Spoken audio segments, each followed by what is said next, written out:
Tonight, we tell the story of a girl who's gone from a council estate in Newcastle to become the nation's darling.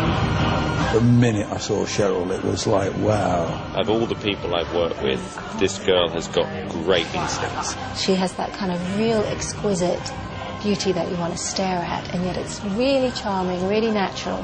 A girl who began life as a chav and grew into a princess. No one deserves it more than Cheryl, because she's been trying for years for this. It's a truly modern-day Cinderella story. She's a girl that's come from nothing and has now got everything. It's just your classic rags to riches, isn't it? A captivating journey of trials, literally, tears. I don't know how you can't cry. And endless tabloid speculation. I think we're becoming Cheryl obsessed.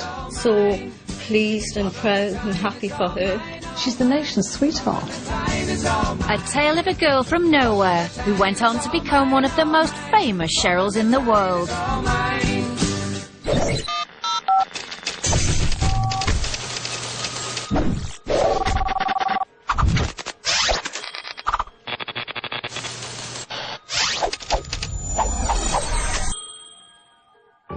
It's a Saturday night. Outside, it's cold and dark. Luckily, there's something on the telly keeping everyone indoors. Thank God for Cheryl. This year's X Factor is bigger and better than ever before. It's glossy, dramatic and pulling in record viewers.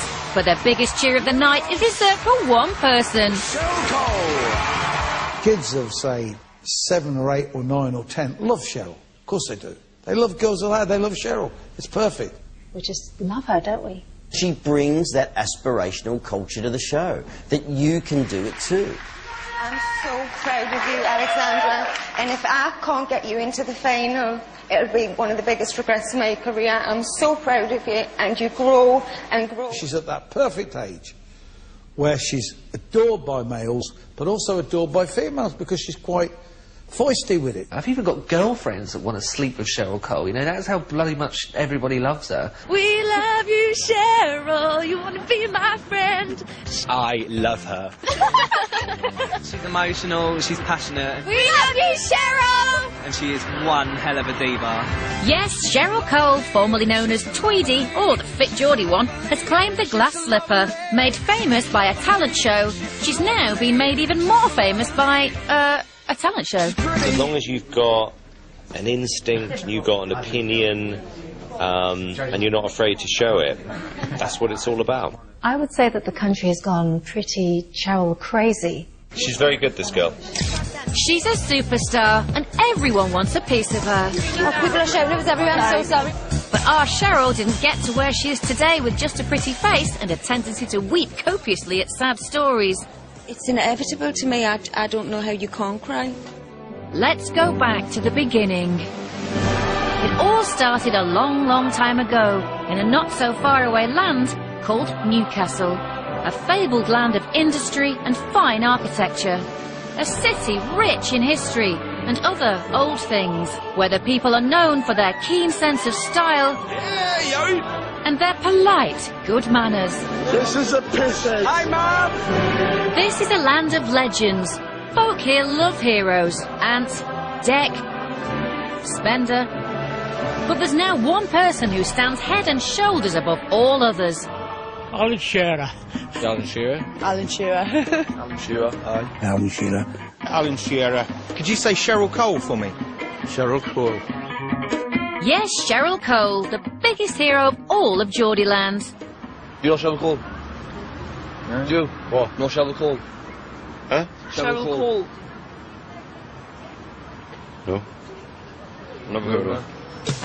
Our princess's story began in the working-class suburb of Heaton in Newcastle, on this street, in this block. Cheryl Cole couldn't have grown up in a more kind of down-and-out place. I mean, it's basically a Newcastle slum. That's how it's been painted out. To start with, she was basically living in a ditch. Well, that's according to those soft southern types. For Geordies, Heaton's pretty nice. Traditionally now, it's a mix of student population and sort of traditional working class population and aspiring middle class people. I keep on reading all these stories how she's from this heroin-ridden part of town.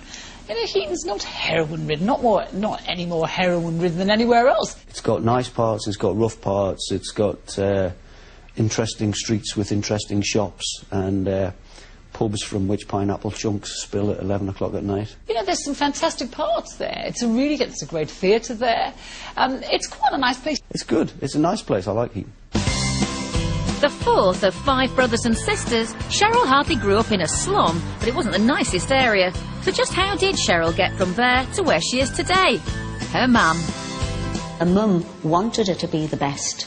Her mum Joan has been instrumental, I think, in getting Cheryl to go on stage.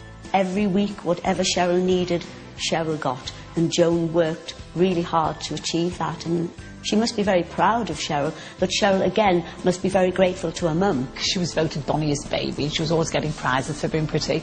And her mum would always say, well, that's good, but, don't get carried away yourself, love, just calm down. So she kept her feet on the ground all the time, which is why I think she's a fairly well-balanced girl today.